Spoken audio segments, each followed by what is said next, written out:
میرے نبی رحمت سرکار فرماتے ہیں کہ ایک مرتبہ میں اپنے حجر مبارک سے باہر نکلا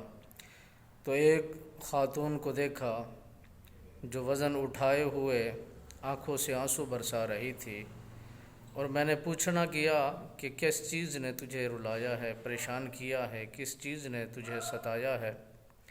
تو وہ ساری چیزیں اس بات کی گواہی دیتی ہیں، اور وہ عورت خاتون عرض کرتی ہے میں ایک نصرانی عورت ہوں، میرے مالک نے مجھے آٹا پیسنے کے لیے بھیجا تھا، تو میں ایک بخار کی حالت میں رہ کر یہ کام کرتی رہی۔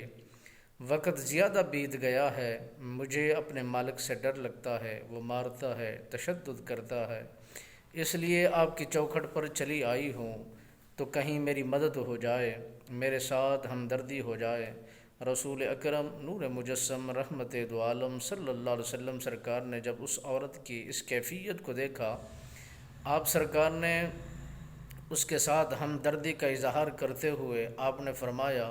کہ چلو میں تمہارے مالک کے پاس جا کر تمہاری سفارش کر دیتا ہوں، تمہیں کچھ نہیں کہے گا۔ وہ خاتون جب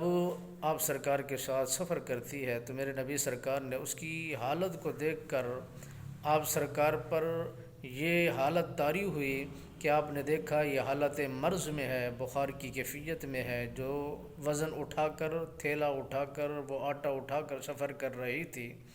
آپ سرکار نے وہ لیا اور اپنے سر مبارک یا کاندھے مبارک پر رکھا اور سفر شروع کر دیا۔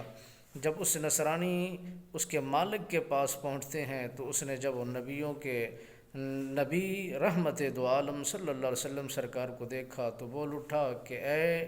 آنے والے خوش بخت انسان، تم تو مسلمانوں کے نبی ہو، تمہارا یہاں آنا کیسا ہوا اور کس وجہ سے یہاں پہنچے ہو؟ تو میرے نبی سرکار نے جو سن رکھا تھا وہ سارا سنایا۔ یہ خاتون حالت مرض میں ہے، بیماری کی علالت میں ہے، آپ سے ڈر کر یہ رو رہی تھی،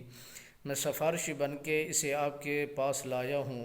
آپ اس پر رحم کریں، خدا تم پر رحم کرے گا۔ بس جب محبت کی جملوں نے اس کے دل پر اثر کیا تو وہیں کھڑے کھڑے نبی کا کلمہ بھی پڑھنے لگ گیا اور نبی کا سچا اور پکا غلام بھی بن گیا۔